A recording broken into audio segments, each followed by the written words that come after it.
Bonjour, dans cette vidéo, nous allons parler des théories traditionnelles du commerce international. Ces théories ont le point commun d'être fondées sur le principe selon lequel les pays doivent se spécialiser dans un type de production où ils ont un avantage et échanger avec d'autres pays qui ont d'autres avantages et donc qui se sont spécialisés dans d'autres types de production. Donc ça, c'est le point commun, le fondement de ces théories. Et nous allons ensuite développer, notamment pour voir comment est-ce que les pays déterminent où est-ce qu'ils ont un avantage, où est-ce qu'ils doivent se spécialiser et d'où peut venir cet avantage. La première de ces théories, la plus évidente, la plus facile à comprendre, c'est la théorie des avantages absolus d'Adam Smith. Selon cette théorie, il suffit de comparer les coûts de production de chaque pays dans chaque type de production, et chaque pays a ensuite intérêt à se spécialiser dans la production qui revient le moins cher, notamment par rapport aux autres pays. Donc dans cet exemple assez simple, le Royaume-Uni produit du drap avec moins de ressources que le Portugal, et à l'inverse, le Portugal produit du vin moins cher que le Royaume-Uni, donc on comprend instinctivement que le Royaume-Uni a intérêt à exporter son drap au Portugal, et le Portugal a intérêt à exporter son vin au Royaume-Uni. Ensuite, vous avez une théorie qui est plus compliquée, qui est la théorie des avantages relatifs de David Ricardo. On parle aussi d'avantages comparatifs, mais dans la mesure où la notion d'avantage comparatif est parfois utilisée pour désigner des choses qui n'ont rien à voir avec le travail de Ricardo, je préfère être un peu plus spécifique et parler d'avantages relatifs.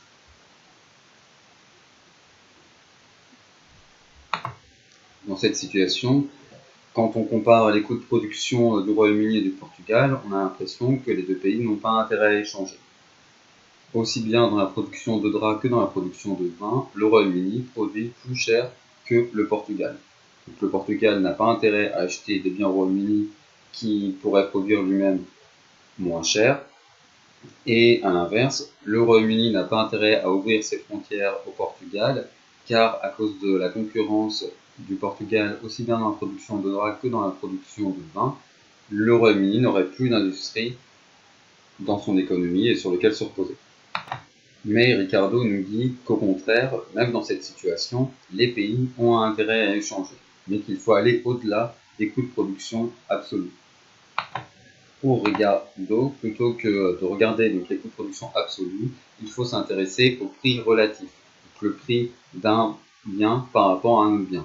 Ici, le prix du drap par rapport au prix du vin, et inversement, le prix du vin par rapport au prix du drap. Donc ce prix, diviser simplement le prix, le coût de production d'un bien par celui de l'autre bien par rapport auquel vous voulez comparer. Et donc, lorsqu'on fait les calculs, on obtient ceci, ce qui signifie que pour le Royaume-Uni, produire une quantité de drap, donc là, évidemment, il faudra définir une unité. Par exemple, 1 mètre de drap, ça lui coûte aussi cher que de produire 0,83 unités, donc litres ou hectolitres de vin. Et à l'inverse, pour le Portugal, produire 1 mètre de drap lui coûte aussi cher que de produire 1,125 litres hectolitres à nouveau de vin. Donc, dans ce genre de situation, on doit se fonder sur les coûts de production relatifs. Et donc, les coûts de production dans chaque pays relatifs le plus bas, les voilà. Et chaque pays a intérêt à changer de cette façon.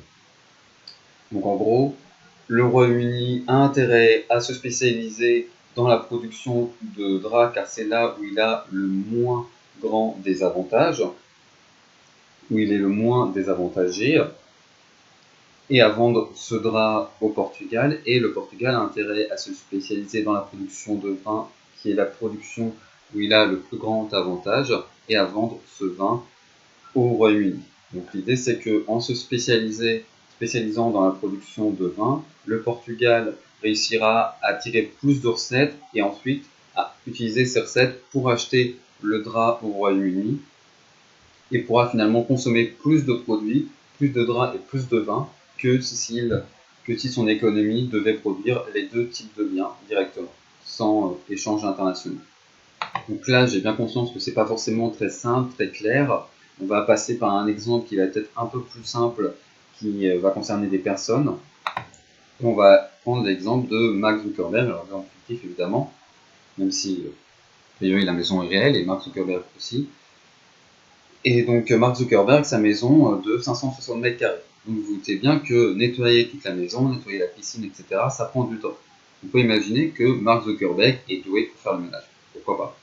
Et qu'il pourrait même faire ça mieux, plus rapidement qu'une femme ou qu'un homme de ménage. Est-ce que Mark Zuckerberg a intérêt à faire son ménage lui-même et à prendre tout le temps qu'il faudrait pour nettoyer toute sa maison?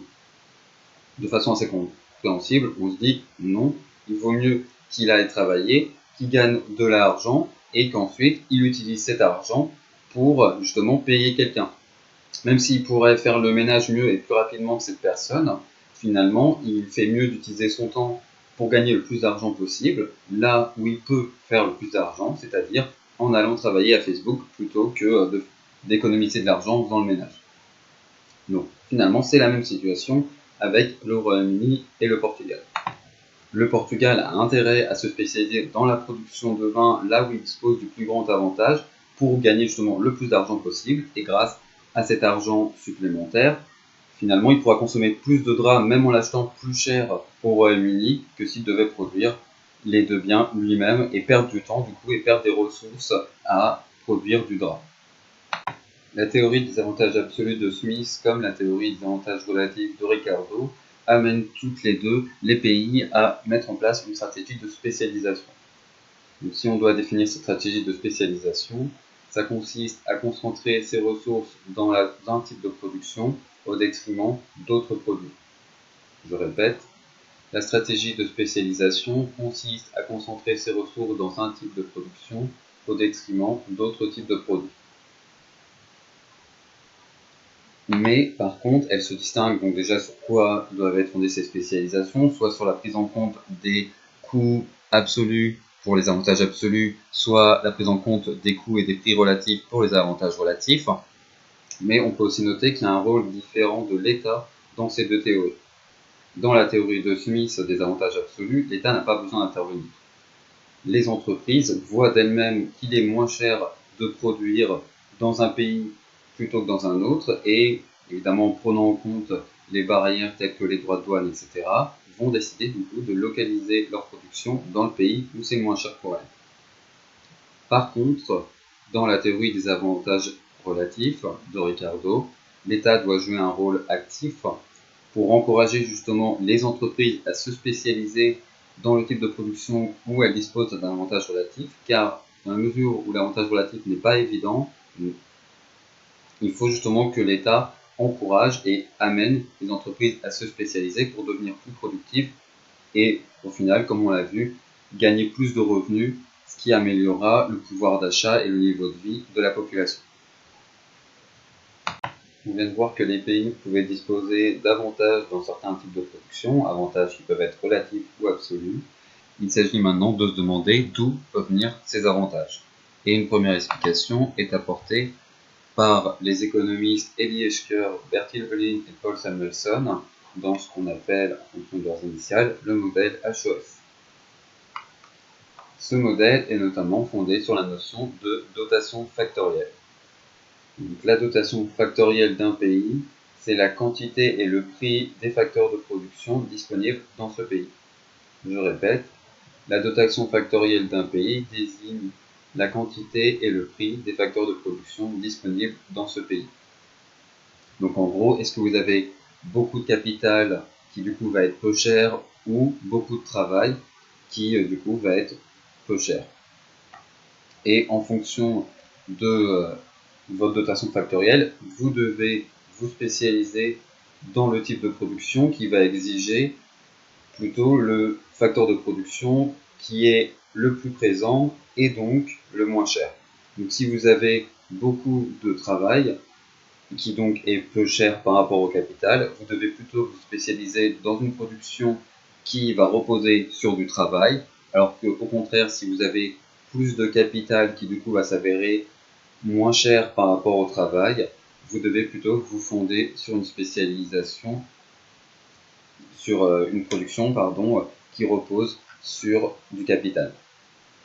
Donc, comme je l'ai dit, là les deux facteurs de production, et comme on l'a vu dans le chapitre précédent, les deux facteurs de production qu'on distingue, c'est le travail et le capital, mais en réalité, d'autres théories ont été mises au point pour montrer que quand on regarde justement la dotation factorielle des pays en termes de travail et de capital et leur spécialisation, on ne retrouve pas de confirmation du modèle HOS. Il faudrait mieux prendre en compte la dotation factorielle en termes de travail qualifié et de travail non qualifié. En dehors du modèle HES, vous avez d'autres théories qui, elles, mettent en avant le rôle de la dotation technologique. Donc en gros, selon ces théories, un pays peut disposer d'un avantage dans un type de production car il dispose d'une meilleure technologie pour ce type de production, une technologie plus productive, et cette technologie peut notamment venir du fait que le pays s'est lancé avant les autres dans ce type de production, dispose donc de plus d'expérience et grâce à ces expériences a pu développer des technologies plus efficaces, plus productives pour ce type de production. L'avantage de ces théories, que ce soit celle de la dotation factorielle et du modèle HES ou de la dotation technologique, c'est qu'elles ouvrent la possibilité pour les pays d'évoluer, de changer de spécialisation ou aussi de se spécialiser seulement partiellement. Alors que dans une théorie, notamment telle celle des avantages relatifs de Ricardo, les pays ont intérêt à se spécialiser totalement dans un seul type de production. Et si on prend un exemple qui est celui donc de Taïwan, dans les années 1950, Taïwan dispose surtout de travail peu qualifié et donc Taïwan se spécialise dans la production de biens agricoles. Ensuite, grâce aux ressources tirées de l'exportation de ces biens agricoles, Taïwan réussit à investir et à acquérir du capital qui lui permet ensuite de changer de spécialisation et de se spécialiser, donc des années 60 pendant les années 60 et 70, dans la production de biens manufacturés comme les t-shirts. Et à nouveau, grâce aux ressources tirées par les exportations de ces biens manufacturés, Taïwan va pouvoir investir dans son système éducatif pour avoir une main-d'œuvre plus qualifiée et grâce à ces efforts va pouvoir se spécialiser, comme c'est le cas aujourd'hui et depuis les années 80, dans la production de microélectronique.